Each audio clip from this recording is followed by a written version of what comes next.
those designations, sometimes those designations prove to be prophetic in nature, but other times they prove to be very unprophetic, very, very, very, very, very misleading and wrong.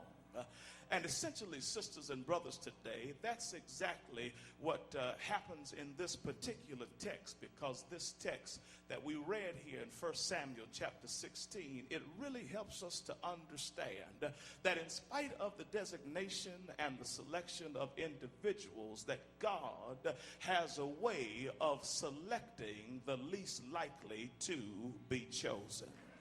If you don't mind, I want to take a few minutes to peruse this passage, to investigate, if you please, this pericope. If you don't mind, hallelujah, engage with me in some homiletical thinking, if you please. Let me unearth for you what's contained in this text. So I want to show you that God has a way of choosing those who are the least likely to be chosen. When we open the text trailer, what we notice here is that God rejects. Verse number 1 says clearly that God speaks to Samuel and says to him, listen, Samuel, how long are you going to mourn over Saul? How long are you going to lament Saul? How long are you going to mourn over him, Samuel? Because after all, I have rejected him as king over Israel. He raises this question with Samuel because Samuel, y'all, has had the unique opportunity to, hallelujah, anoint Saul as the first king over Israel. The problem with Saul, bishops, was this, that Saul started out right, but he ended up wrong. He reminds me of a whole lot of church people who come in with zeal and enthusiasm. They start out on the right path, but somehow or another, after time has elapsed, they end up going down the wrong path. And because Saul engaged in the occult, and because he engaged in disobedience, his own selfishness caused God to reject him as king.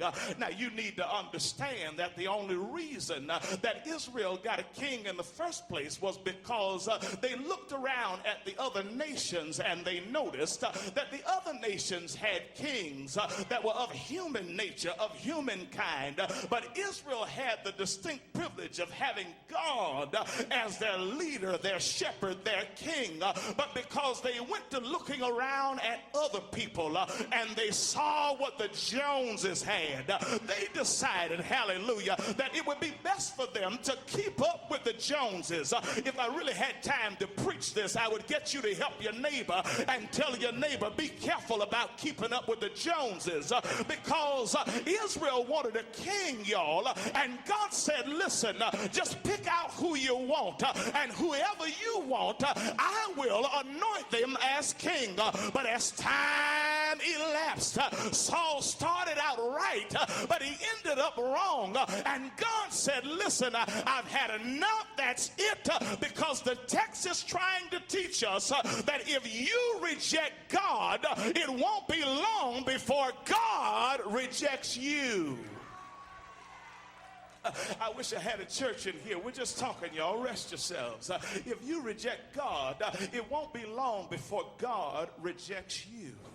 Listen to the text word, because it says that God spoke to Samuel and said, how long are you going to mourn over King Saul? I've rejected him. If you reject God, it won't be long before God rejects you. Just a month and 2 days ago, in the city of Minneapolis, Minnesota, on August the 17th, the Lutheran Churches of America were meeting there in Minneapolis, Minnesota. They met at the Minneapolis Convention Center in downtown Minneapolis.